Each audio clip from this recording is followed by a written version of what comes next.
to conduct her presentation. It will be live in just 1 second. Let's see.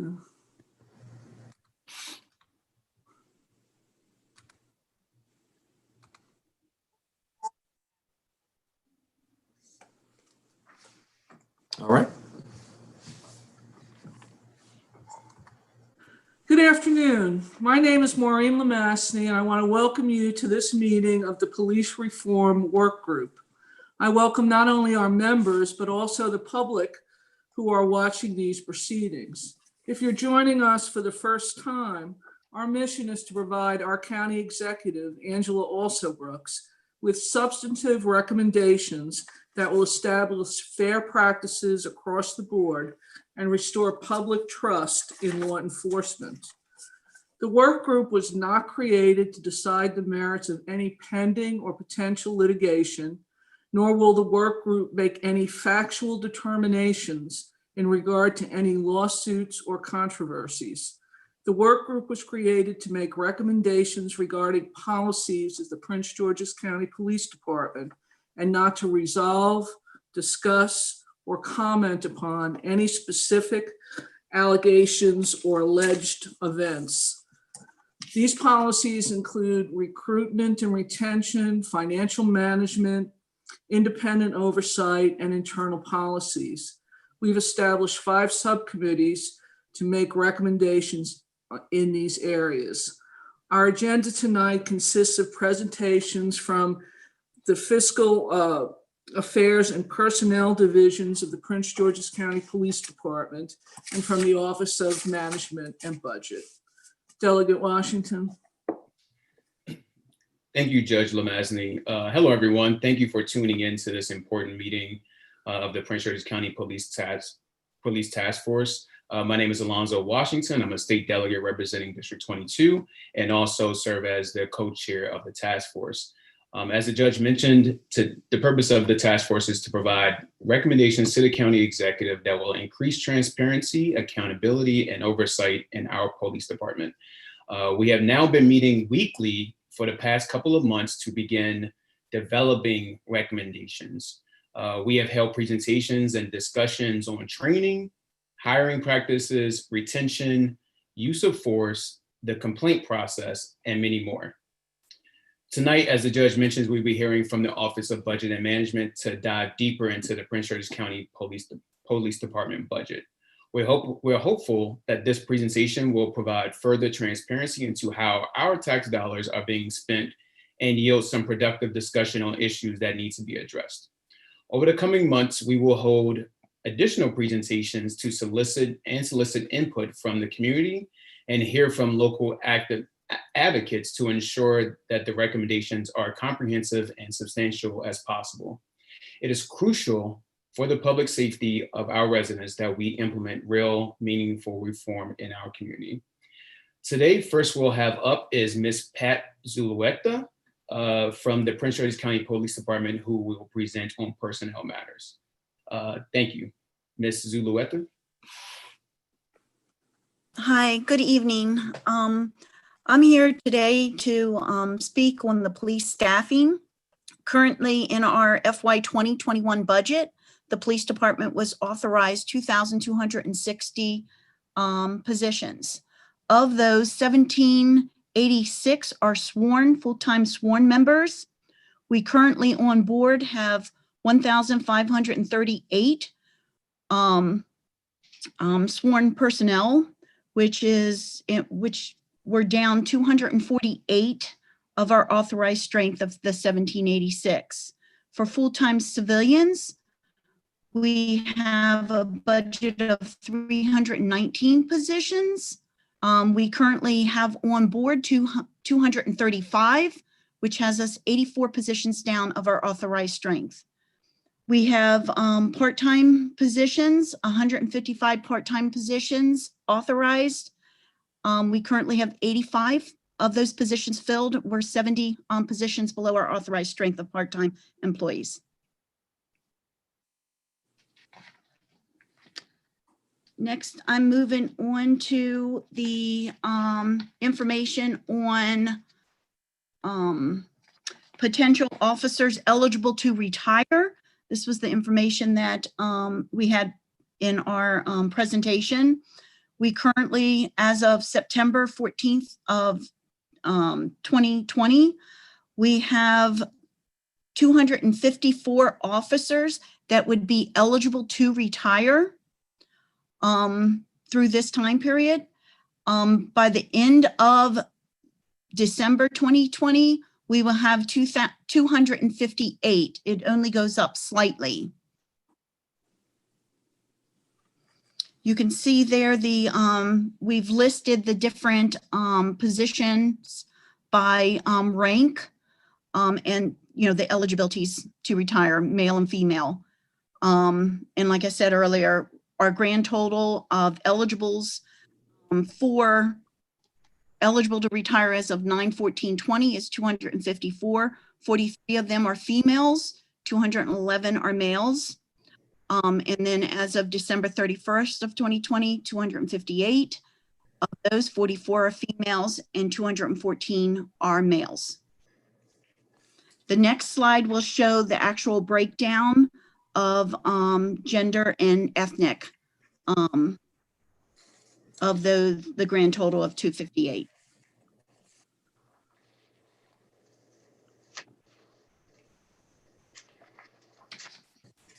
All right, and then I believe the next slide is information on the actual sworn salary data. This information was taken from the current salary schedules as of March 1st of 2020 was the last change. And in this salary data, it provides you with the minimum and maximum for each rank within the police department.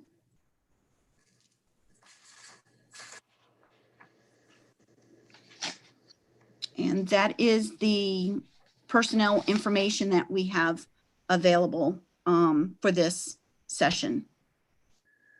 This is Joe Graves. I'd like to just add on to what Ms. Zulueta indicated, just so we're clear on our first slide, the part-time, so that we can clarify, the part-time are primarily our crossing guards.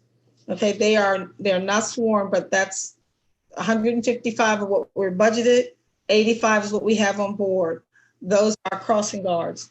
The next slide that Ms. Zulueta talked about, the officers eligible to retire, again, that is sworn only. There's no data on that slide with regard to civilians, as we were told that the focus on the retirements for the sworn officers, for the sworn staff only. And lastly, the retirement information is based on years of service, not age.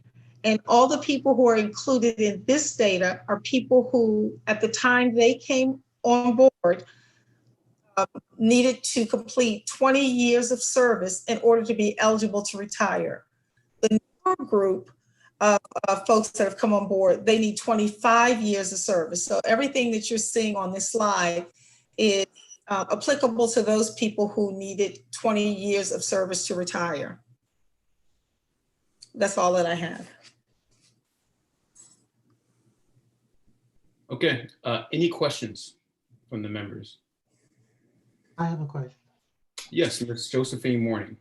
Yes. Oh, this is the one.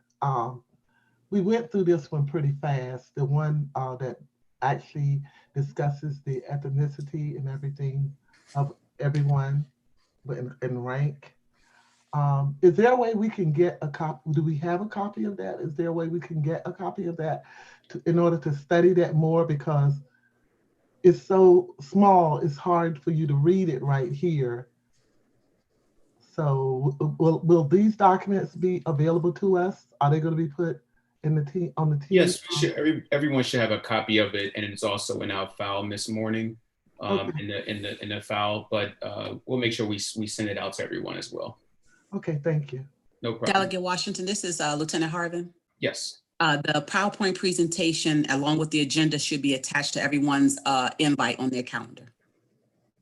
Yep. So, I'll take, thank you for that. And thank you, Ms. Morning. I'll take the next question. with this chart, just going off of Ms. Morning's question or assessment, are there any, because it's hard to read this, are there any disparities you see in here? Anything stands out to you that could be alarming or that is typically normal? Can you just speak to those? Any assessments of these numbers? No, sir, the numbers are pretty straightforward, indirect, and pretty consistent in terms of, what we've generated in the past in terms of stats, in terms of the breakdown. Oh, I mean, do you have a specific question, sir? sure. Yeah, I'll ask it more bluntly then. My question is there a higher percentage of white officers in leadership versus Black officers in leadership in the higher ranking positions from captain, major, and above, or are there any disparities within the higher ranks? Are there any disparities within Black versus white or Hispanic representation in the police officer first class or police corporal? Are there any disparities that stand out to you that the department has analyzed to figure out if there has been any hiring disparities here? No, sir, I can't answer that question. I've not analyzed that data, but these are the retirement stats is what we were asked to provide. If you want us to do some additional review and provide you information, but we came prepared to provide you data and information on retirees. Okay, we'll take that. And if you can just break down an information, that'd be great for me. That'd be great for us. And specifically, you're looking for disparities in this information that you're providing us today. About retirees, or you're talking about overall numbers? Overall. I'm talking about both. So eligible retirees and I mean, we went through the hiring process already, and we know who's on board. The chief went through that already. But let me just go to another question, Ms. Morning. I'm gonna let you hop in here real quick. Go ahead. Okay, when I'm looking at the police captain, you can see this disparity right there. I mean, all you have to do is look at that. On police captain, you have actually 3 Blacks, 16. 3 Blacks, 16 white. Hey, Miss Morning, let me hop in here real quick, okay? So let me just set this up for everyone. So when our members are asking questions, I think we're in this space that we're all in. We're trying to gather information here. So if you have a question, let's ask a direct question, so they're able to answer those questions directly. But Ms. Morning, how about this? Can you ask a direct question? Yes, I will. Could you give us the breakdown of the police captain and the police lieutenant according to ethnicity? Okay, Ms. Morning, the screen that's before you, list of people who are eligible to retire. That's not a listing of all of the staff that we have on board. Okay. So you see, for example, police captain Black male is 3. That may not be how many Black police captains we have. This is strictly those individuals who are eligible to retire. Okay. So do we have a breakdown of the ones who are, do we have a breakdown of all of them? The ones who are eligible to retire and the ones who are not? We just want to see a breakdown of everybody and according to ethnicity. Ms. Morning, we do have that presentation that was done by the police department a few weeks ago. And so we had it according to ethnicity, because I think we asked for that. They did break it down into ethnicity. They did. Ranking? Yes, ma'am. I'll point it out to you at some point. No problem. Ms. Oriata. Thank you. I just had a quick question about salary slide. that you're on. And if you're not prepared to answer, or if it's not your area of expertise, that's okay. But in the budget subcommittee, we were talking about specifically overtime. So I'm just curious about when we look at the salary ranges, for example, do you guys have any data also for us to really see like the actual numbers based on overtime, or is that also included in these ranges here? Ms. Fair, are you prepared or able to answer the question as it pertains to overtime? Yes, I have some slides on overtime and we'll get to that. Perfect. But these numbers here just represent salaries. So if you were coming in as an officer, the minimum would be for a regular police officer, 54,000. The max range would go to 87,935.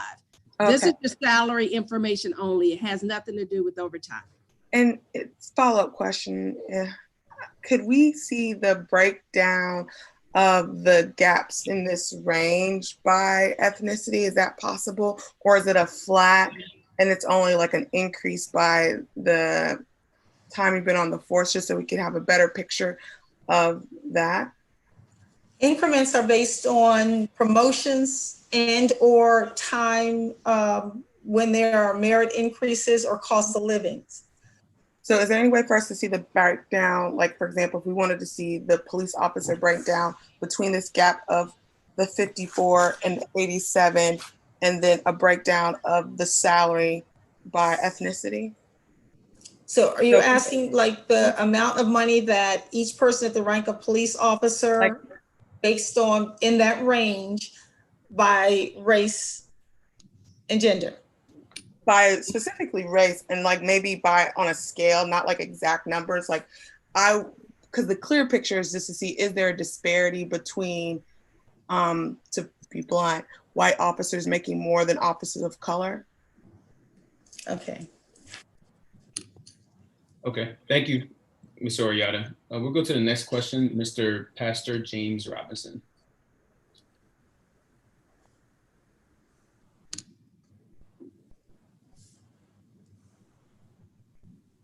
Pastor Robinson, you there? Yes, I'm sorry, I did unmute. Miss Pat, Miss Tucker, I've been involved with districts 5, 7, and 4 over the last 10 years.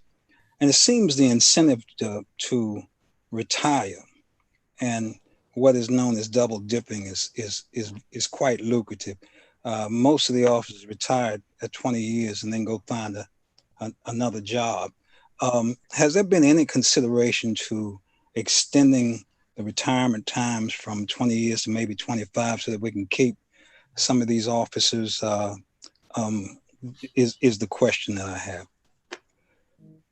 Yes, sir, Pastor Robinson, good evening. We have recently gone to a 25-year retirement. Ms. Oluweta, when was that implemented? You know the year? I don't have the exact date, sorry. Okay. But we are now at 25 years. All the data that you see refers to people who have a 20-year retirement, but the 25-year retirement, probably get the exact date, but it was probably about 3 years ago. So any officer that comes on now, they have to do a 25-year to be eligible for a regular service retirement over 20 years. Thank you, I appreciate that. Can I just ask a follow-up question to that?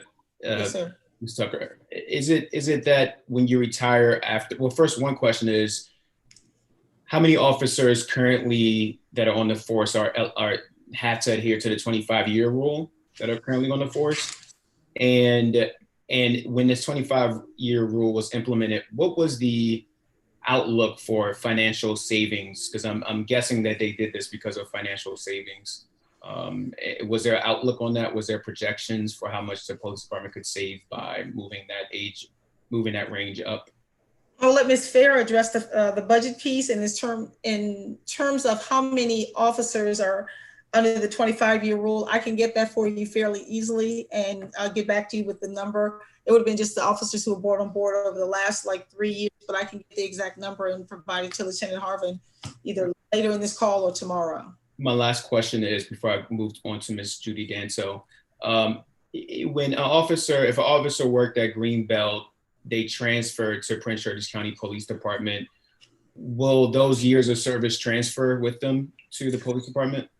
Sir, their years of service don't transfer, but they are eligible if they are Maryland State certified for an adjustment in salary based on the number of years that they have served as a Maryland certified police officer, meaning that they had the same mandate in the rules and regulations to be officers in Maryland under the Maryland Training Commission. So example, if you have worked in Greenbelt and you're Maryland certified, currently and active, no time off, and you work there for 2 years and you want to join the Prince George's County Police Department, and you go through the academy and all that they're required to do, you may be able to get a 2-year adjustment in salary, meaning that as opposed to starting at 54, you'd be able to start at step 2. Thank you for that. Ms. Danso?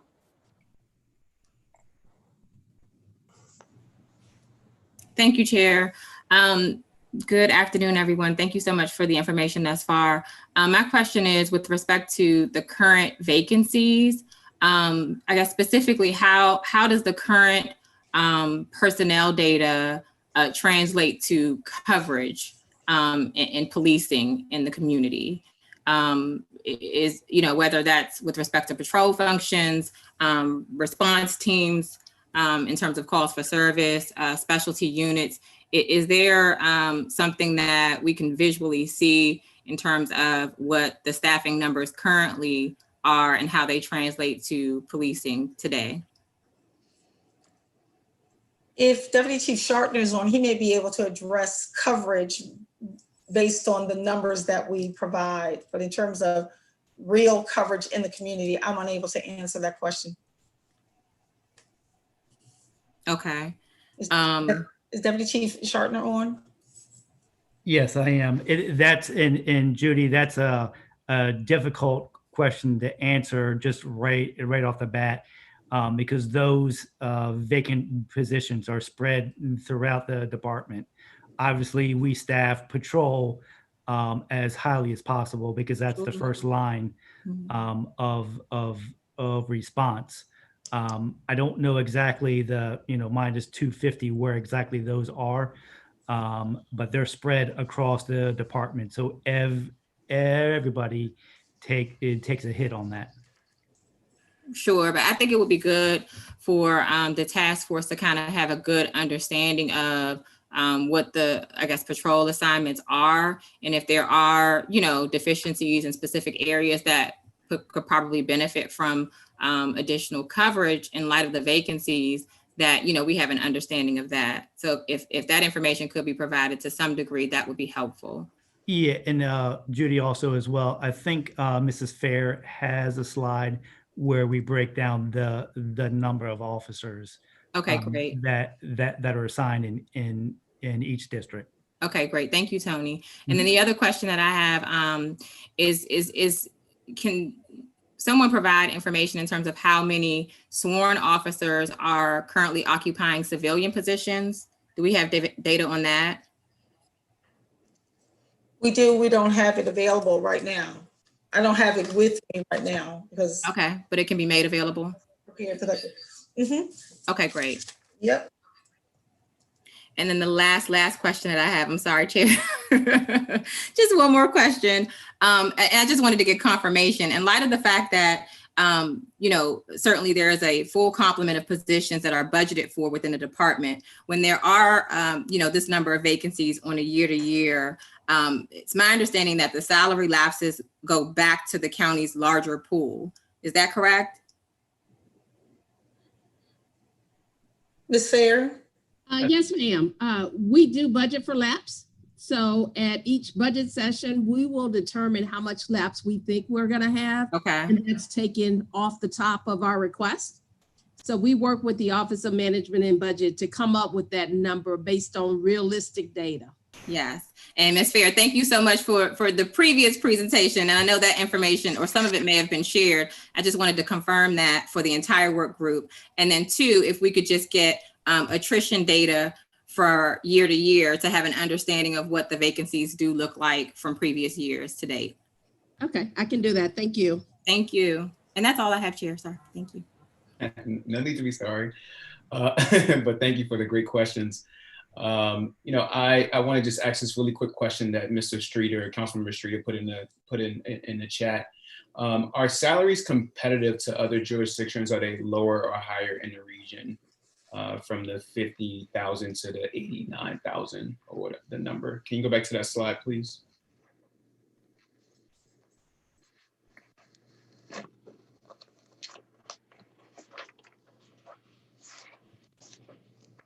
Yes, sir. The salaries are pretty competitive to other areas. I would say that off the top of my head, I know that there are 2 jurisdictions that bring folks in at higher, but we're pretty competitive to the metropolitan area. Got it. Thank you. Yeah, these ranges are incredible, I would say. Okay, let's go to Miss Fair. I think you're next up. That was the last question. We'll come back to you, Ms. Ansel. All right, we'll go to the next slide, please. So you asked last time about training.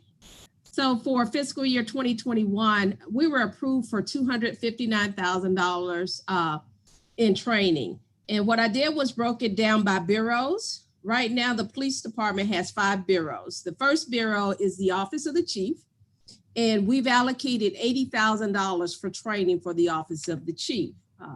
That could be multiple sections or units. We do the Police Executive Research Forum. We do a financial conference each year. We have various IT training.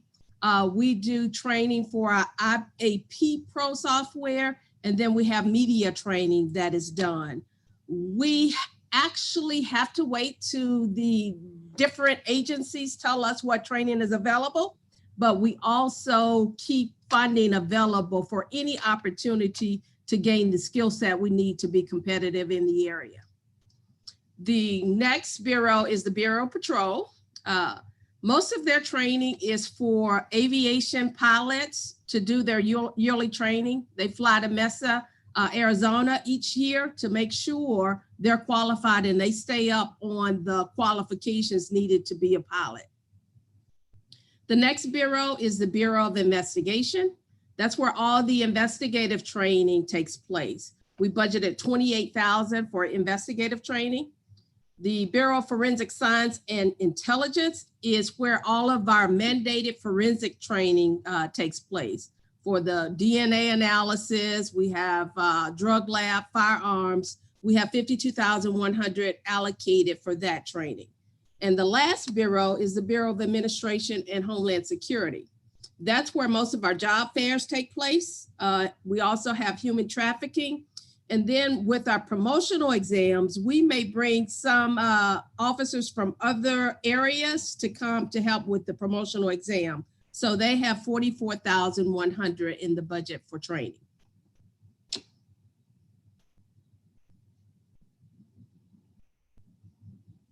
Then we talked last time about operating expenditures. The operating for the police department was $34.3 million. And we discussed some of the large items that we didn't have any control over. And you'll see the list again there. You also asked that we break down the other items that were discretionary. So the next slide will speak to that. Well, you also asked, how much did we spend in the operating contracts for the police department? Our operating contracts is $5,496,200. I went and listed everything that falls under the contract area. The first one, our tasers that we use in our training division cost us $361,800 a year. We also place security guards at county buildings. That costs us $250,000. We have Summit Aviation. That's where we have a company that does all our helicopter maintenance. That's $900,000. We also have to tow vehicles when we're doing investigations. So we have 200,000 allocated for tow services. We have temporary services where we sometimes have to bring in temporary staff when we don't have positions filled. So that's 272,500. We have janitorial services that we're responsible for leased leased locations. We have the audit services contract, that's $6,000. Next slide, please. We have records that we have to send to Metropolitan Archives, and we spend about $11,000 a year for record storage. We have uniform rental of $5,700. We have the maintenance of our security cameras. We have security cameras set up at our buildings. That's $90,000 to maintain those cameras a year. We have the legal subscription that we pay $7,800 a year. We also have legal fees at $1,092,400. We have canines within the police department that we have to send to the vet. We spend $85,000 for that. We also have to purchase canine food at $25,000. We talked last time about the mobile crisis services. We spend $484,900 for that service each year. Next slide, please. Applied research. We have someone that does the implicit bias training for us. We spend $98,000 for that. We have multiple software contracts that we have to continuously maintain each year. We spend $400,000 for that. When we do our promotional tests, we have to go out and procure a hotel to hold the exams. So that's $195,000. We have school resource officers that we pay for the cities of Bowie, Hydesville, and Greenbelt. We have our license plate readers that we have to do maintenance on each year. That's $363,000. We have a contract with Bodie to do DNA analysis. That's $54,800. We also maintain cameras in our interview rooms that we have to maintain. That's $313,300. Next slide, please. Now we'll get to our discretionary budget. When we talked last time. Hey, Ms. Fair, can we hop in here since we just went over the contracts budget? Maybe we can start asking questions from here if anyone has any questions, and then we can go into the discretionary budget if that makes sense. Pastor Robinson with a question for this section. Yes, I serve on the local development council, and the portions of the money that comes from the lottery terminals from MGM, 50% goes to schools. Out of an additional 50%, 17.5% is designated directly to District 7. I spoke with Hank Stawinski before he left. That money, they've been there since 16. That money has not been allocated to District 7 since they've been in existence. It's actually dedicated to District 7 Police Department. It's a little over $1 million for the last 4 years, and that money has not reached District 7. They have a bunch of lighting problems, safety problems, those kind of things. We had a resident of the area donate $5,000, and that was spent on hand radar guns, which in my opinion, should not go in that direction, especially with the money that's dedicated to District 7. But that money has not gotten there in the last 4 years. Is there any way we can track that to make certain that that money gets to District 7? With that money, it is actually sent to our revenue. We're fully funded by the Office of Management and Budget each year based on our needs. So that money, some of that money does offset us, but it's put in our regular budget each year. Okay, but it's actually designated for District 7 is the concern that I have, and it's not getting there. Well, we have Larry Matthews on the line from the Office of Management and Budget. We'll let him take that question. Yeah, Mr. Matthews, if you can tell us if it's in statute that money has to go to District 7 and be used there, because I think that's what the pastor is asking about. Is that money going directly there? What we're hearing from Ms. Fair is that money is being distributed across the board to fill gaps or whatever is necessary. Hello, this is can you hear me? This is Brent Johnson from Office of Management and Budget. Yes, we can hear you, but whomever else is in the room with you, there's an echo. So go ahead. Let me turn off my fan. I'm sorry. So like Ms. Fair said, it is true that it is the 50% is dedicated towards District 7. But like she said, it's based on it goes to the police department through the normal annual funding that the county that the county executive proposes and what the county council approves. So that is revenue that is designated towards the police, a portion of the police department that goes into the general fund. And then the appropriation, it's not something that you can kind of like, okay, you can see this stream and it's going directly to this one district. In our budget book, and if I'll make sure I'll put it in, if I can find it in our proposed budget book, I can show the chart we show in the budget book that kind of illustrates what the pastor was talking about. Yeah, if you can just find the pastor the law that says that these dollars from MGM go to this district, whatever percentage. What does it say so that we're able to get the pastor his answer to that? So I'll have to take me a little more time for that because I pull that. But I guess the bottom line is we're talking. I guess I don't to get technical with it. We're talking about an appropriation, so it's not something where there's like a line item appropriation that's going directly. The entire police department, when it gets its appropriation, it's the entire budget, and it's every district, it's every bureau, and it's accounted for, but it's not like it's a separate budget and line item. But we can try to follow up and find that legislation to get more clarity. It's actually 17.5%, and then there's a portion that goes to the fire department that's in that area, but the police department is 17.5%. It's a little over $1.1 million every year for the last 4 years, and it hasn't reached the station. So I would respectfully say we would differ with that, because when that is part of their budget.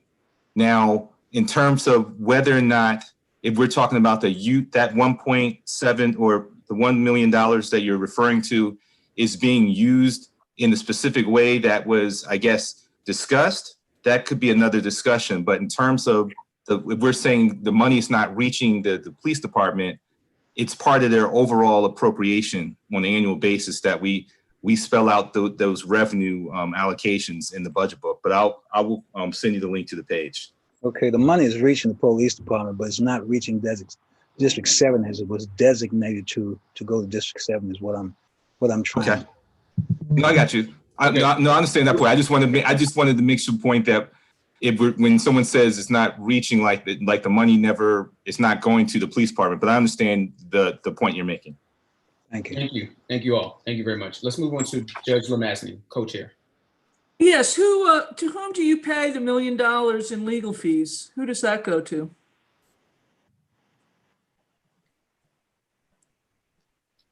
Can you go back to that slide, please? It says legal services, 1 million legal fees. Who does that go to? We have a vendor with the contract with Venable Law Firm. So that's where most of that money is going. Doesn't the Office of Law represent the police department? They do in most cases. They do in all the cases, but sometimes the expenditure comes to us for payment. Okay, thank you. So does that, let me just ask a very direct question to follow up on Judge Lemassney's question. Does that funding then, is that just consistent funding every year to that organization for guidance, for legal guidance for the police department? Do they serve as that? Or is that when a court case is filed and they represent the police department? That is when a court case is filed and they represent the police department. All of that's handled through the Office of Law. So we would have to get with the Office of Law to get specifics. Got it. Okay. Let's go to our next question, Mr. Streeter. Thank you, Mr. Chair.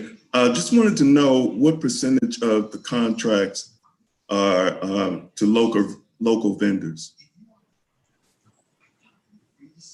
Most of our contracts go to local vendors if those vendors can provide the services. A lot of the items that we procure through the system is only practical source. There are no local vendors that can provide the service. For an example, I may have some type of crime software that analyze crime data in the county. We look for minority and local businesses to do everything before we go out. A lot of our procurement is for only practical source. Rodney, you're on mute. You're muted if you wanted to do a follow-up question. Yeah, what percentage would you say is spent locally? I would have to get those numbers. We work with OCS to make sure we do at least 50%, but to get you the actual percentage, I will need to pull the data. Yeah, thank you. I appreciate getting those numbers to the group. Yeah, Okay. and I think Councilman Streeter is talking about these out of the current ones that are there, which ones are minority businesses. Is that correct, Mr. Streeter? That's right. Yes. Okay, I'll get that information for you. Thank you very much. Ms. Oriata. Thank you. I had a question referring to the budget around training, just for clarification. So was that slide representing all of the training, like the presentation we got when we first started, like listing all of the training, or is this like a separate bucket? Because I know on another slide you mentioned a training line item. So I'm just trying to get a clear picture of how much we're actually spending on training. This training slide is for the general fund only. We do have some grants that will provide training in the grants. So we have grant funding that will provide training as well as the general fund. But the largest portion comes from our general fund. Okay. And then also there was a line item for SROs for the cities. I'm assuming that is to pay the cities to take that role of what the Prince George's County Police Department would usually have that role. Is that why we're paying them for Bowie? That is correct. They have their own school resource officers at those locations, and we reimburse them $80,000 a piece for that service. Okay, thank you. Very much. Okay, Ms. Danso with the last question. Couple of them, if you don't mind. Just a few. So my first question is just with respect to whether or not there is a prioritization of the funding for these contracts. And then also as a follow-up to that, how are they negotiated from a year to year? I'm looking at it from a cost sort of savings perspective to see if we kind of look at any relevant data and or outcomes from these contracts on a yearly basis to renegotiate, or are we just simply pushing a renewal button of some sort? Most of the software maintenance contracts, we have no flexibility. They normally give us the budget and it normally goes up about 3% each year. So we know from year to year. A lot of my commanders will go out and try to renegotiate based on funding. So we look at all of that, and we also look at our needs. Some of these contracts may go away based on information or data that we've gathered.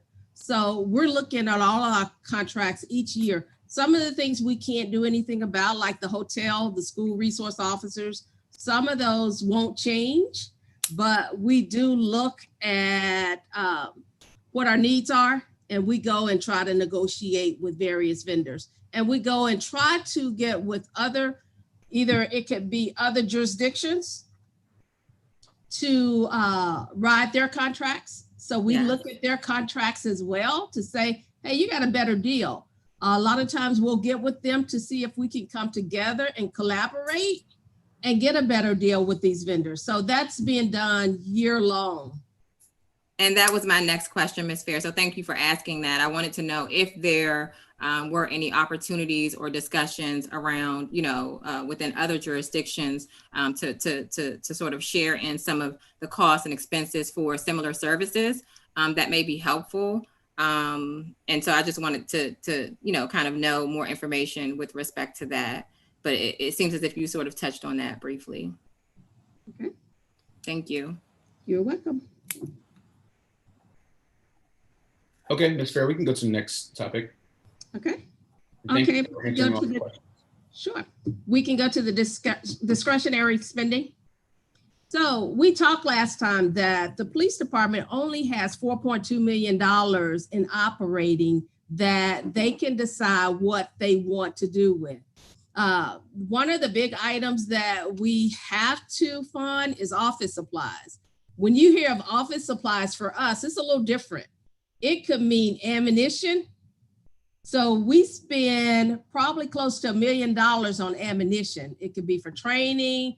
It could be ammunition for our officers throughout the agency. It could be regular office supplies. So we're spending about $2.4 million on office supplies, including ammunition and any other items that we need to actually do our job. Then we have printing at $32,100.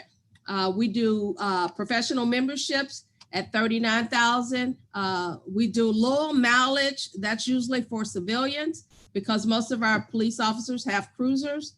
We do equipment repair at $212,900.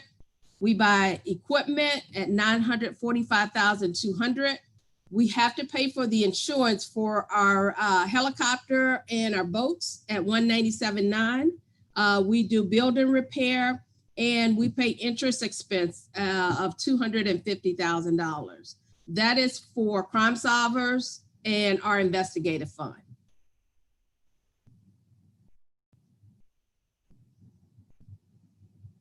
So we talked about equipment. So that $945,200, we have to actually make sure all of our officers have ballistic vests. The vests are good for 5 years. So after 5 years, we have to make sure that they get refitted for vests, and that's $400,000 a year. We also purchase canines. That's $30,000. We purchase ballistic helmets at $150,000. And then multiple computer equipment is $365,000 too. Next slide, please. Audit findings. The Office of Finance is responsible for the audit each year. We also have some grants that will come in and do audits. For the last 3 years, we've not had any findings with our single audit. We also have those audits readily available at the Office of Finance. So on their website, you can pull the audit for the entire county. Next slide, please. And we talked about attorney fees. So far this year, we've spent $121,000 for legal fees. In fiscal year 2020, we spent $6.2 million in legal fees.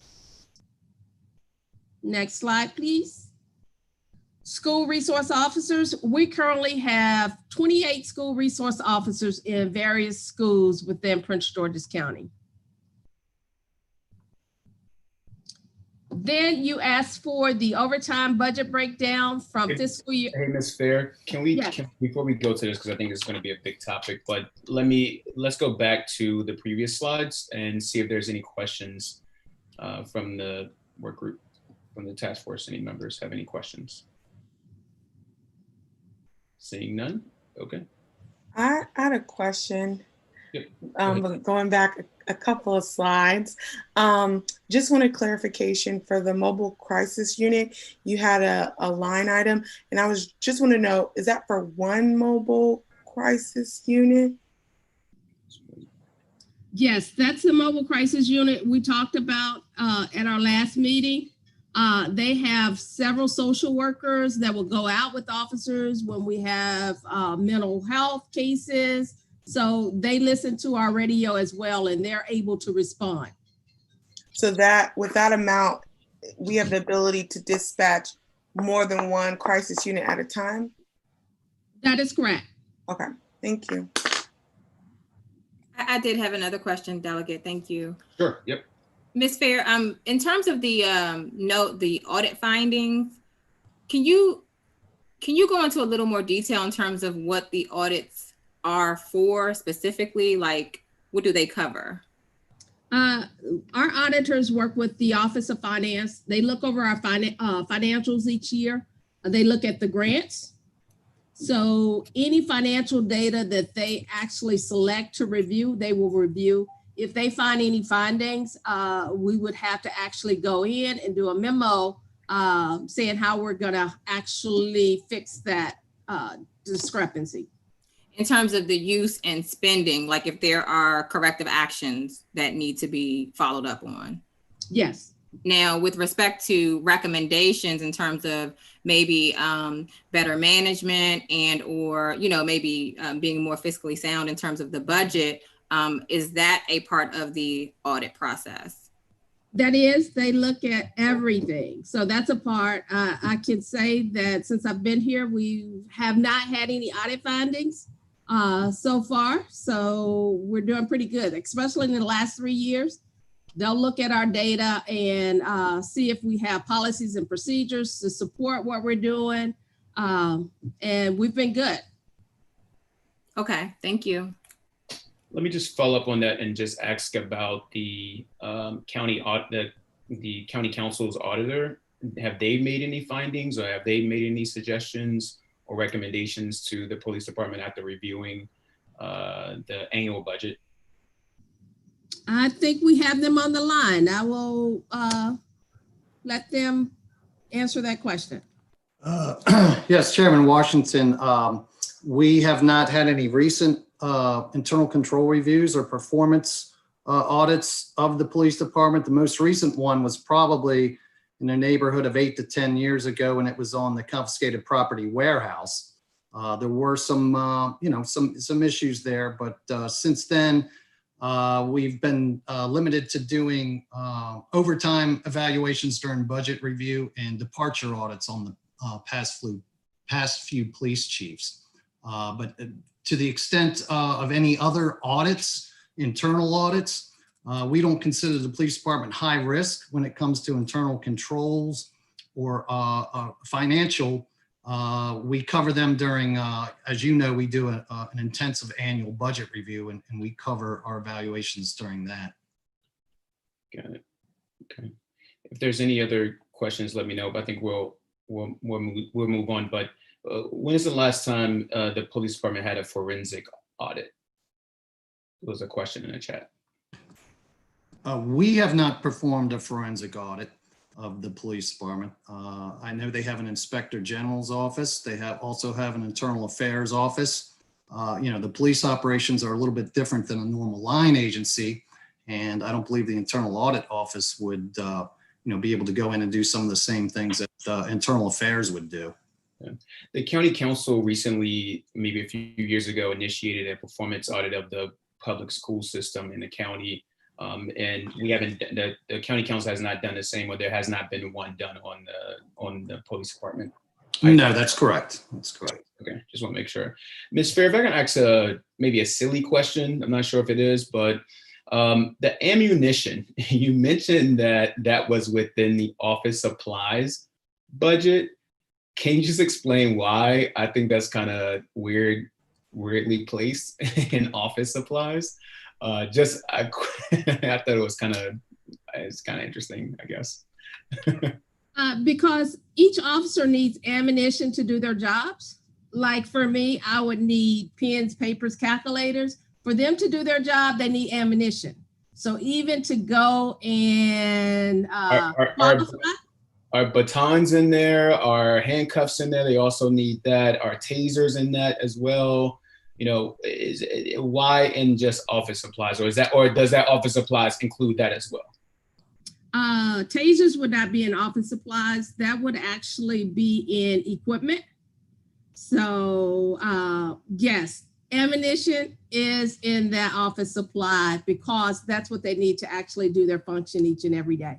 Got it. Thank you very much. We'll move on after I say happy birthday to Pastor Robinson on his 75th birthday. He's here with us today, and we really appreciate you, Pastor Robinson, for being here. Yes, happy birthday. Happy birthday. Yeah.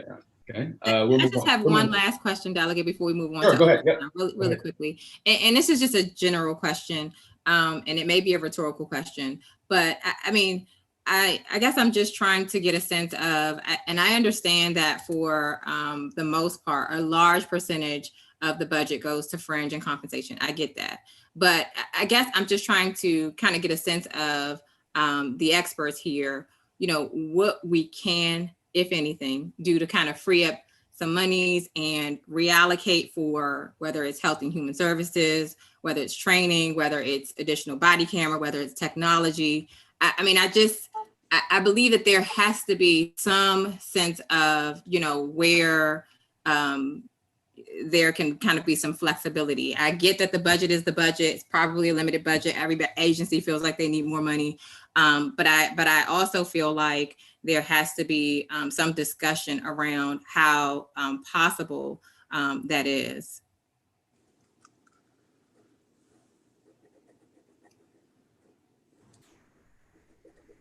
Okay, I guess no response for that, Ms. Fair. I guess it is a rhetorical question.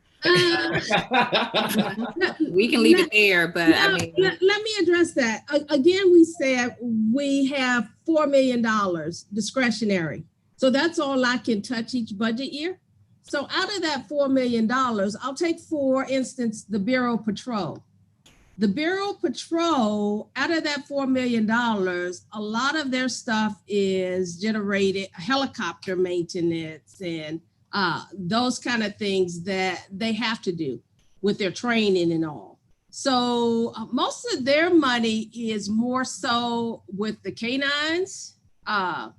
Also, with the helicopter maintenance being $9 million, I'm giving them $1.4 million, their helicopter maintenance will take that up by itself. So we don't have a lot of discretionary. $1 million is not a lot when we have so many things that come our way that we can't plan for. So I don't know where else. From doing the budget for the last 8 years, I've been looking for cost savings each and every year, and I haven't seen any opportunities. So if you guys know of some, and I would welcome that, but that $4 million is limited and it doesn't go a long way. And what I do, I sit on a board that's the major city chiefs, where it's 50 other 50 other police departments throughout the country. And we talk about these things every year. Where can we cut? Where can we make sure we have the resources to do our jobs? And we've been working on that. We have committees that's looking at that. And I think the Prince George's County Police Department has done exceptionally well in the last 8 years. Well, since I've been here. So I don't know. We can talk about it. Hey, I'll give you my cell number. Hey, give me some ideas. If you have some creative ways, we're open to it. But with doing the numbers each year, it's a lot of stuff out there that I have to deny. You guys don't see the requests that come, and I'm like, no, we just don't have the money for it. And those are things that we need, but we have to prioritize based on the resources that we have. And things change each and every day at a police department. Sure. Can I follow up? I'm sorry, can I follow up on that? This is Brent Johnson from OMB. Yes, real quickly, please. No, sure. So I think, Ms. Danslow, you kind of hit it on the head when you initially talked about, where is the money? It's compensation and fringe. Like Angela said, on the operating side, there is kind of limited. Where we've seen savings over the past few years, like I mentioned I think it was last week, I can't remember now, is where for years we have been budgeting for a lot of classes, and because we know there's a national issue in terms of not being able to fill the classes. So we've seen high attrition, and we've had a lot of savings there. So we have been, this FY21, this current year budget, before COVID hit, we did try to true that up a little bit by kind of reducing the comp down, because it wasn't realistic to fully fund with all, with the classes. So we assume some lapse in attrition.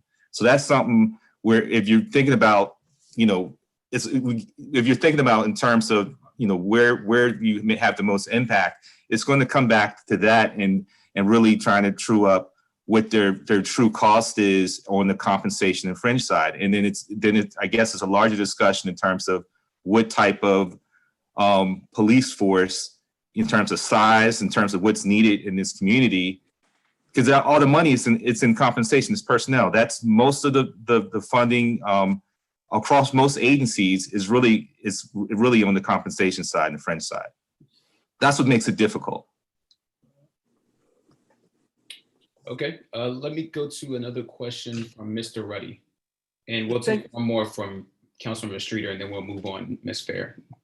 I'll just thank you, Delegate Washington. I'll just throw these out there. Just 3 quick questions. First, how much money is the department putting aside for mental health resources for the officers? Number 2, how much of the overtime money is caused because the department has a shortage of sworn officers or civilian officers? And then 3, are there any areas that the department, based on your requests, could use additional monies for whatever that might be that are constantly denied because there is a shortage of money to be used in the discretionary areas? Okay, I'll tackle the first one first. Well, let's talk about what we need. A lot of times we need equipment. If we want to stay abreast of what's going on, and not only in this county, but to keep up with other jurisdictions, a lot of the equipment we need. I'll give one example, the marijuana testing. In order to do that, we need equipment. This equipment is going to cost $400,000. So my issue is, where do I come up with $400,000 with a limited budget? But it has to be done. So equipment, we can look at equipment. We can look at seeing if we had contracts. We could contract out to have cost savings. We need to evaluate all of those things to see where we can make our money go further. What was the second and third question, please? I think one of the questions were on overtime, but I think we're about to get to overtime. So maybe you'll probably answer that when we go through it. But Joe, you want to ask the other question again? Sure. How much money are we setting aside for mental health resources for the sworn officers and the civilians? And then the overtime question was essentially, and I'm sure you'll address it in the next thing. How much is the overtime caused? The cost of overtime, a result of the fact that we don't have enough either civilian or sworn officers to staff the department? Okay, I will let Deputy Chief Shortner answer the question about the overtime and not having enough resources to staff the office. But mental health, I'll touch on that. We have our critical service division that's fully staffed that actually meet with our officers, not only officers, but civilians. They can go there at any time to get whatever resources they need. The county also has the EAP that a lot of our civilians utilize. So we do have areas that's funded to make sure the mental health issue is being taken care of for the police department. You mentioned that there was mental health services for the public. Is that what you said, Ms. Fair? I know Joe kind of led to that, mental health services for the public. I know that's with the initial, with the different contractor. Is there anything outside of? Is it additional ones to that? We have a few psychiatrists that work for the Prince George's County Police Department that deal with staff. So, none for the public, correct? No, the affiliated Sante is the contractor that we use for a mobile crisis. Got it. That's what I thought. Okay, let's move on to the next topic, Ms. Fair. Okay, so you asked for me to break down the overtime from fiscal year 2016 to fiscal year 2021. I broke this down by bureaus so you could actually see what we were spending within each bureau. So of course, in the Bureau Patrol, we have Eastern Avenue. that we started out in fiscal year 16 spending 175. It went up in 17 to 230. It stayed there in 2018. It went up in 2019 to 380. It went down to 350 in 2020. And in 2021, we have 360,000 budgeted. District stations, District 1, we started with 200,000. It's gone up. We're at 385,000 in 2021. District 2 started at 160, and we're in fiscal year 2021 with 180. District 3 was 350,000. It went down to 142,500. That's because we split that station, and you'll see the other money in District 8. Then we have District 4. We started at 320,016, and we've gone up to 375 in fiscal year 2021. District 5, we started in 16 at 90,000, and we're at 109,000. District 6, 90,000. We've increased it to 115,000. District 7, we started at 60,000, and we're now at 80,000. District 8 did not come on board until fiscal year 2020. And they're at a budget of 200,000 in 2021. We have the Special Operation Division started at 250, and we're now at 450,000. We have our fixed posts started at 2.7 million. We're now up to 3.6 million. Pedestrian safety started at 102,000, and now we're at 115,000. And community services, we started at 10,000. We dropped that to 3,500. Next slide, please. Then we'll go to the chief's office. In the office of the chief, we started their budget at 135,000. We're at 173,000 now. Internal affairs, we started them with 70,000. It's increased to 400,000 in 2021.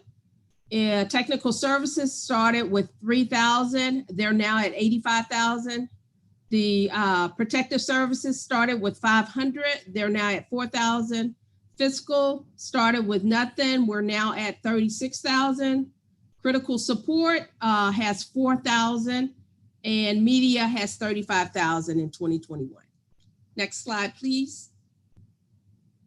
The Bureau of Investigation, CID started at 130,000. It dropped down to 50,000. We split domestic violence out. So now the money is going to domestic violence in 2020 and 2021. So we started in 2020 with 200,000 for domestic violence.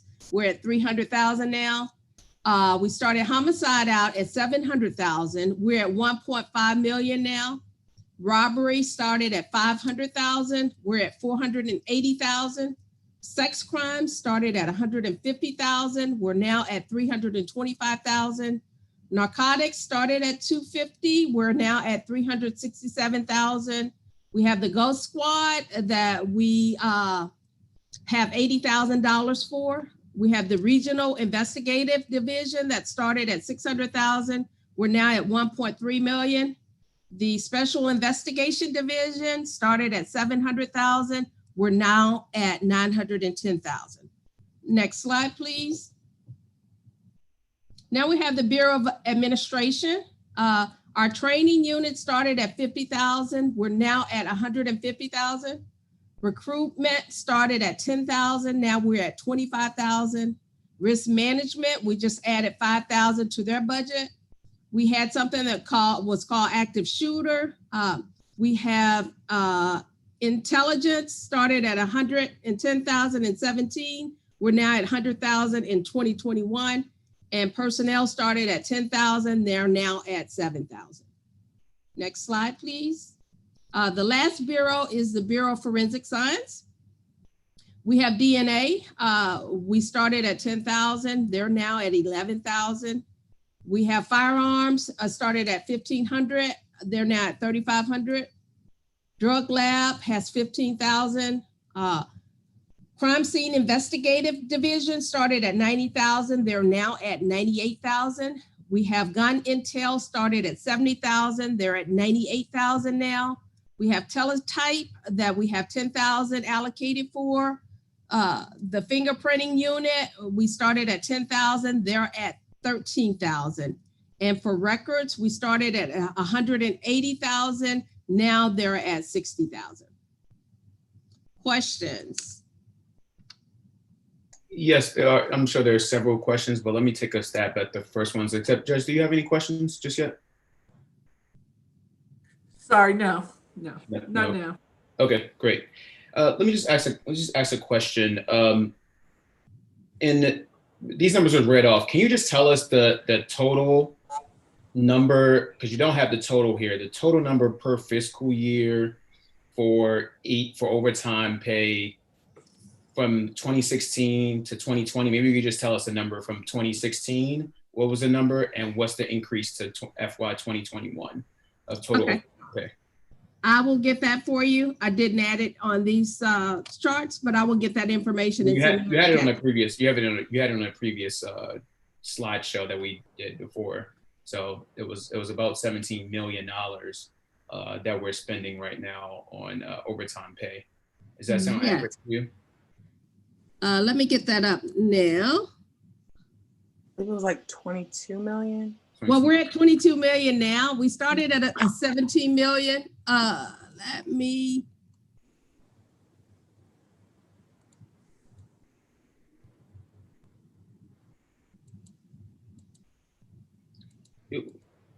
Well, while you're doing that, because I think that's an important number for the public to know, that the current overtime pay is at about $22 million for FY21 for this fiscal year that the county is in, and what 2016 is, because these are all different categories and sectioned off and for allocations for overtime. But my other question is, so is everyone in the police department eligible for overtime? That's what this would seem like. It seemed like almost everybody is everybody, every single personnel, everybody hired by the police department, are they eligible for overtime pay? They would be eligible for overtime if they had the specific skill set. Some areas require that you have certain certifications or be a certain rank, but yes, they are eligible. Every person, almost everybody in the police department hired by the police department. I just want to make that clear. Yes. Maybe OMB can answer this question. What other department within the county government outside of public safety is allowed to have overtime for all employees? So off the top of my head, I want to say there's some overtime. There's some health department employees that have overtime. I can't speak specifically to which classification. My question is there any department like our police department or public safety, because sometimes they classify them as just public safety, have the ability to, where they all or 90 to 100% are eligible for overtime pay? Is what I would like to know. And if you I would say that is more tied to probably public safety, and that's probably a lot of that is tied to their collective bargaining, which kind of sets a lot of those things because of the nature of the job. Well, DPI has it as well. I don't think teachers get any overtime pay. There's several different positions in the county government that does not receive overtime pay. I see that the IG is saying that he doesn't get overtime pay. Correct. I have like 1,000 hours of comp time. I don't get overtime pay, but again, right. It's the nature of my job, and I guess that's the nature on the public safety side. All right, thank you. Let's go to a question, Ms. Dan. So, Judge Lamazny, co-chair. I thought we were told at a prior meeting that one of the reasons some officers do not seek a higher rank is that there was no overtime. I believe you said after captain, or it was said after captain, that they were no longer eligible. Did I get that wrong? That is correct. After you get to the rank of captain or above, you're not eligible for overtime. Okay. So it's lieutenants and below that would be eligible for overtime. So it doesn't apply to everybody. That is correct. Okay. And one other question, what is a ghost squad? We've had problems with individuals stealing rims off the cars and vehicle thefts. So that's our ghost squad that goes to make sure we reduce those crimes. Debate cars, yeah. Thank you, ma'am. Thank you. All right, Ms. Danso, you have a question? I think it was me. No, I wanted to go to Ms. Danso. She had a question. I don't think she's looking, but yeah, Ms. Oriata, go ahead. Yeah, I just had a question about, so I could better understand the breakdown of why the overtime is increasing every year in these different divisions. So the chart is helpful, but what I think might be more helpful is like a breakdown about with the amount of officers like in those districts. So I can see, and the rest of us can see, has that reduced? Is that the reason why overtime is constantly going up in those different divisions? Similarly to the divisions that were broken down by, I think it was like homicide and other things as well. A breakdown there, seeing the amount of staff, then also seeing the amount of arrests for these different crimes would be helpful, because I see a lot of overtime going up. But if we go back to looking at the original calls for service and the actual amount of arrests, I'm just not seeing if those are correlating with the amount of overtime I'm seeing for these different buckets. So if we could see that data, I think that would be helpful. And also take into account that we get merits and COLAs as well.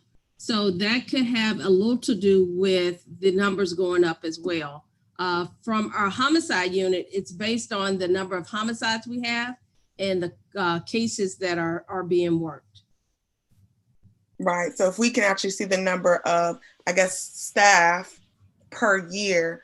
So for example, if you're saying it's rated on the amount of cases, amount of personnel. So let's say, for example, personnel stayed the same or went up, amount of arrests stayed the same or went up. In some of these areas, I would just not understand why overtime then went up. So but then let's say staff went down dramatically and crime went up, then I'd be able to understand overtime going up. So I just think seeing those other columns added here would be helpful. I did see the chief hop on. Chief Les, did you want to speak to that and the correlation and why these numbers are going up over time, or give us some information on how they correlate to crime and decreasing crime? Because I think that's a great point in what Ms. Oriata is trying to make, or has made, excuse me. Yes, and so when we're talking about increasing in overtime, a lot of it has to do with the crime trends.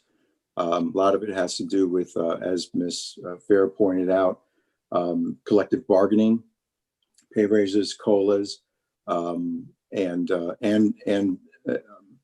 staffing of full-time officers. Sometimes we have to hold over officers, especially when we go into, let's say, the holiday season. We do a lot of overtime in the holiday season, to make sure the shoppers are remaining safe. So that's where we see most of our reasons for our overtime increases. All right, let's go to the next question. Ms. Danso, you had a question? Can you hear me? Yes, we can hear you. Okay, all right. I was having an issue here. So thank you so much, Chief, for answering that question, because that was actually what I had. I wanted to know what was driving, some of the increases over time. And I had readily assumed that it was obviously an increase in crime and various trends year to year. So that's helpful. We touched on collective bargaining a little bit. Well, first, I guess the first question before I go into that is, I kind of wanted to know, because it's my understanding that generally sort of like proactive policing is not included in their regular tour of duty. Typically, patrolling is something that they are generally paid on overtime to do. Is that generally the sense of the patrol functions on a day-to-day? Absolutely not. Okay. Absolutely not. When an Okay. officer goes on duty, if that officer is not running calls for service, then that officer is required to do basic patrol functions, and part of that is being proactive. Okay, that's helpful. It appears that I think the volume from what we've been able to see oftentimes with the calls for service does translate, I guess, depending on the jurisdiction, in the lack of patrolling in a regular tour of duty. But you're saying that that's not the case, or it just depends on a month-to-month scenario? I'm sorry, when you say volume, are you talking about volumes of calls for service? Yes. Yes. Yeah, volumes of calls for service can impact an officer's ability to go out and patrol.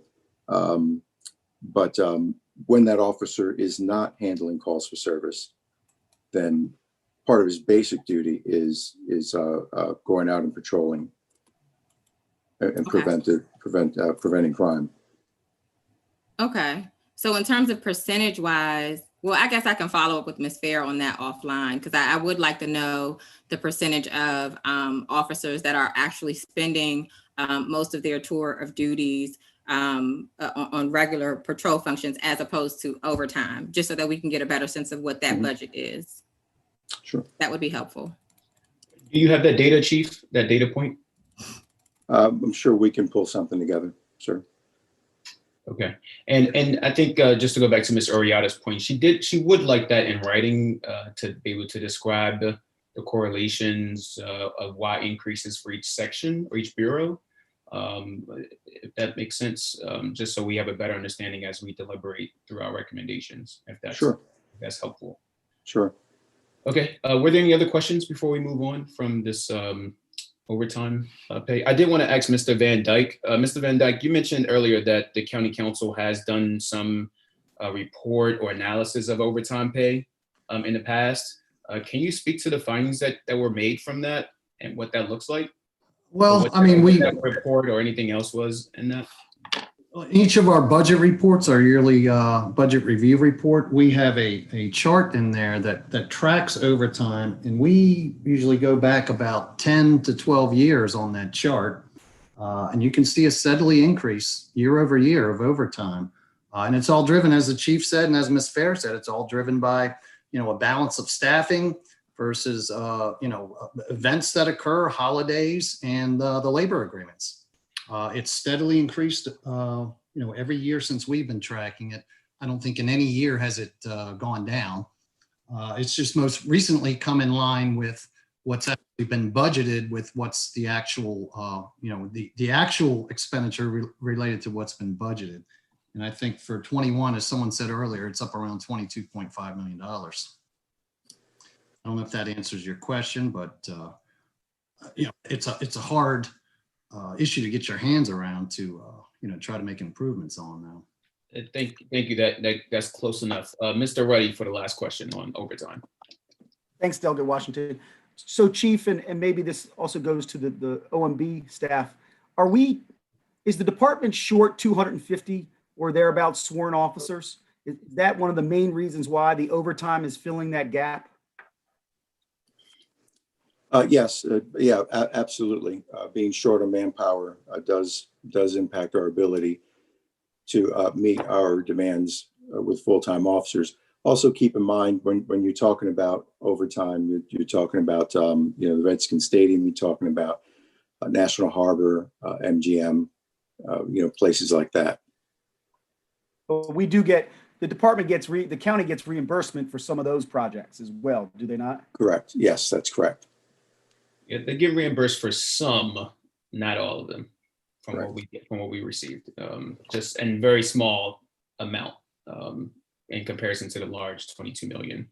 Just to be clear, from what Ms. Fair showed us. Ms. Fair, let's move on to the next topic. I don't see any other Mr. questions. Chairman, if I could. Oh, okay. Mr. Ivy, I'm sorry I missed you. That's all right. Okay, so if we go to the slide with homicide, robbery, sex crimes. And so for homicide in 2016, that was 700,000 in overtime, and I would assume homicide's one where you'd have a lot of overtime anyway. It's just the nature of those investigations. But it looks like it's more than doubled between 2016 and 2021, even though I'm pretty sure we haven't had a double, and I don't think our homicide rates have doubled in that time frame. And then to go to sex crimes, you go from 150, 150, 180, then it goes 320, 325, 325. I'm not saying we shouldn't put the money there, but I am kind of curious as to what's happened, what prompted the doubling of those overtime budgets. In some instances, it's almost in a year. Sure. What can account for that is if there's a reduction in personnel in that particular unit, the complexity of homicide cases, court cases, court appearances. We'd have to look into that, to actually give you, specifics. But those are the types of things that would make the overtime numbers jump like that. All right. And the last question for me, so the overtime is what percentage of the overall budget for salaries and benefits, overall compensation? Angela, you want to take that one? Yes, let me get that for you right now.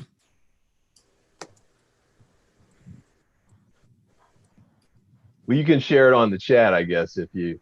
I don't want to hold up the group. Yeah, I was going to say, Ms. Fair, if you can email that number to us, that'll be great. I think, the reason folks are asking these types of questions because we're looking for, ways to help the police department, provide them with recommendations on where it's spending money. That's what we're here for. Sure.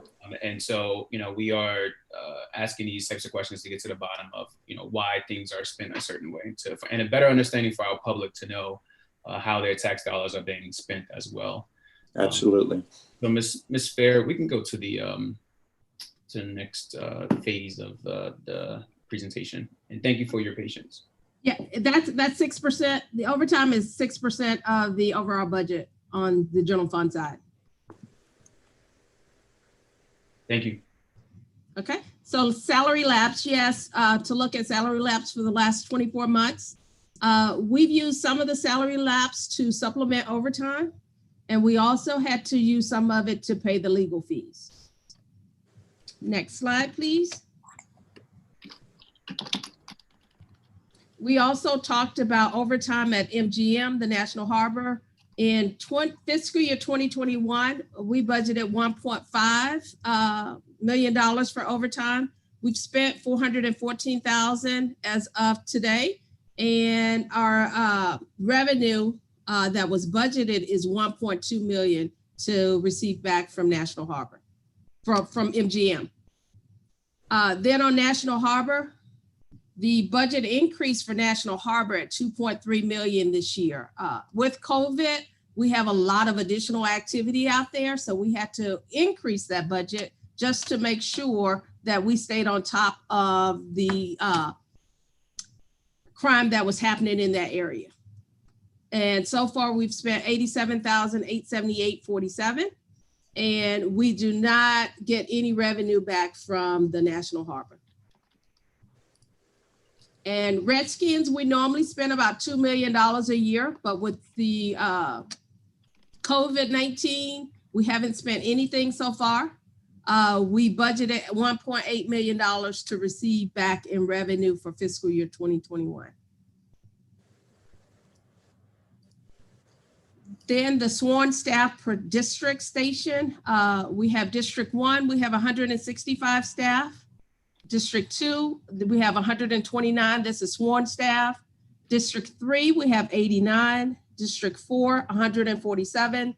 District 5, 76. District 6, 64. District 7, 54. And District 8, 90, to give a total of sworn staff in the Bureau of Patrol of 814 at the district stations.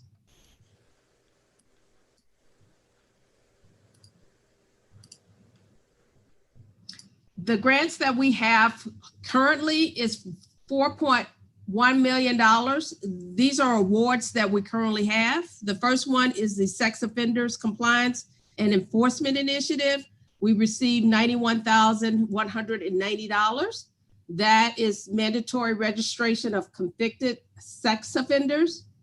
Then we have the Violent Crime and Gang Reduction Grant at $2.2 million. That's salary only, and it will address violent crimes such as robberies and gangs. We have the Maryland Intelligence Initiative Coalition. That's $434,016. That's for salary, overtime, and equipment. We have the Vehicle Theft Prevention Grant. That's $380,000. We use that for salary, travel, equipment, and contracts. We have the DNA Backlog Reduction Grant, and that's $225,000. That is a contract to reduce DNA backlogs. We have the Police Recruitment and Retention Grant for $139,000. That's to give recruitment incentives for new officers. We have the Internet Crimes Against Children. That's $124,110. That's for overtime training and equipment. And then we have the Violence Intervention Grant at $427,500. And that is for arrest and violent and repeat offenders. Then you asked for a spending plan for 3 years for asset forfeiture. For fiscal year 2018, we purchased mobile vehicle barriers, and that was $329,320. We purchased the full spectrum imaging system for CSID that helps with fingerprints. That's $44,187. We actually purchased a piece of equipment for our drug lab. That was $108,252. CSID purchased a forensic laser at $48,000. We had CSID purchase a laser scanner for $151,533. We purchased a drug identification equipment for $28,000, and we purchased aviation thermal cameras for our helicopters at $483,800. Then in fiscal year 2019, we purchased BMW motorcycles. We used to lease motorcycles, but we purchased 11 for $302,227. We bought a drug lab scale for $8,000. We bought a trailer for our mobile barriers at $25,000. We bought software for DNA at $141,800. And we purchased police vehicles in the amount of $4 million. In fiscal year 2020, we bought media camera. Hey, Ms. Fair, we can. Yes. You can go to the next slide if you'd like. I think we all read it all. Next slide, please. Thank you. Then you guys asked about CALEA. I went back and pulled invoices to see what we paid. The last time we paid for CALEA was 11/30/2016, and it was $5,765. Next slide, please. Body worn cameras we talked about. I'm sorry, Ms. Fair, can we just go back real quick to the CALEA? Actually, you know what, keep going. I'll ask at the end. Let's just hold all questions to the end. The body worn cameras, we're spending about $2,300 per camera, and the department has 188 to date. Next slide. Is questions and answers. Look at that, we got there. Okay, any questions from anyone? I think my question is, going back to the CALEA slide, it was told to us that it was very expensive, but what does that $5,000 include? Does that include them coming out doing the assessment? Is that just the certification? You know, and if you can, or just for the public knowledge, can describe what CALEA is? Okay, Chief, would you like to take that question? Sure, I'm trying to get unmuted. Yeah, so what CALEA is, it's an organization that sets national standards in terms of policy. And so what they do is when you put in to be CALIA certified, they come out and they inspect your policies and then determine whether or not you're meeting certain benchmarks that have been established by CALIA.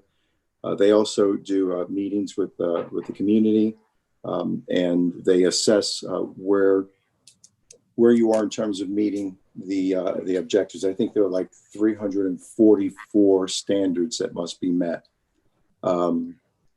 So with regards to CALIA, do you want me to go into the reason why we ended up not continuing it, sir? Sure, if you like, yes. Sure. So 2016, we were up for reaccreditation.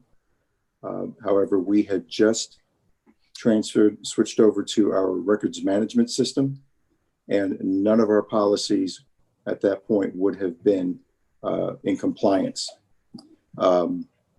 Another issue was that they were requiring that everything be uploaded. So typically what they do is they come out, they take a look at your files, they go through boxes of documents. Well, this year they were requiring that all of that be uploaded electronically to what's called Power DMS. And I believe it was upwards of it would cost upwards of $100,000 to have that accomplished. So there were a number of things that were interfering with us being able to continue. And we told them we did not want them to come out and end up not being accredited. So we tried to have it postponed. And what they suggested is that we could back out of CALIA, and then when we were prepared to come back into it, we could do that. And I think Major Smith may have forwarded a document that explains it better than what I'm doing right now. Okay, thanks, Chief. And I know, just for the record, that the city of Greenbelt is CALIA accredited and have been for some time. Let's go to another question, Ms. Pruitt.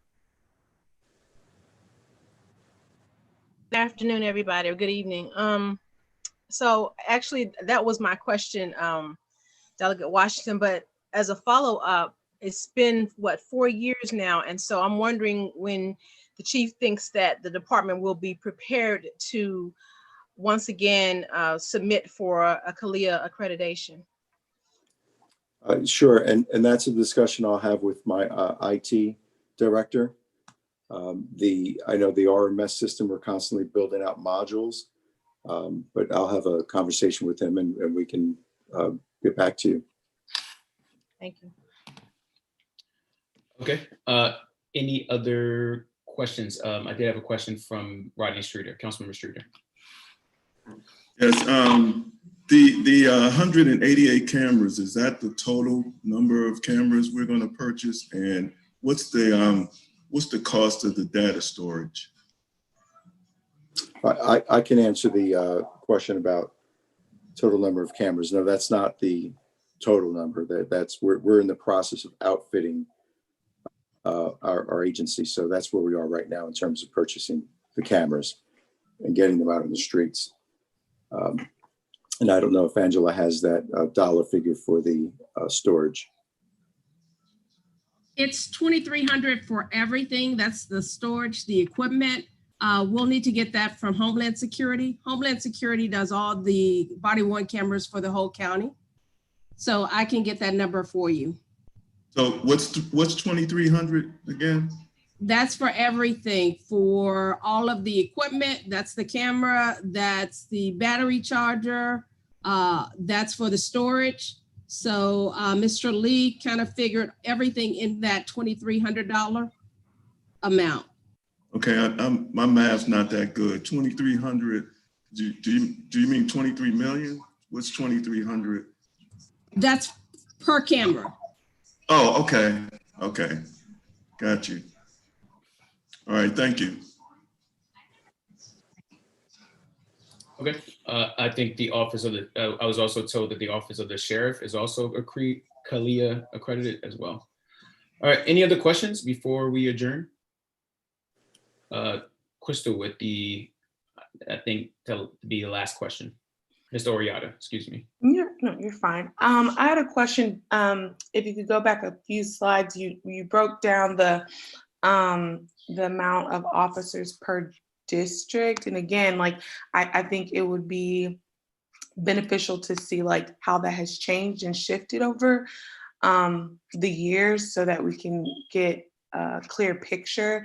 And then when you presented to our budget subcommittee, you referenced that there is an internal standard of how many officers need to be on duty before it triggers overtime. And I was just curious of what that number is. And is it per shift, and does it vary per district?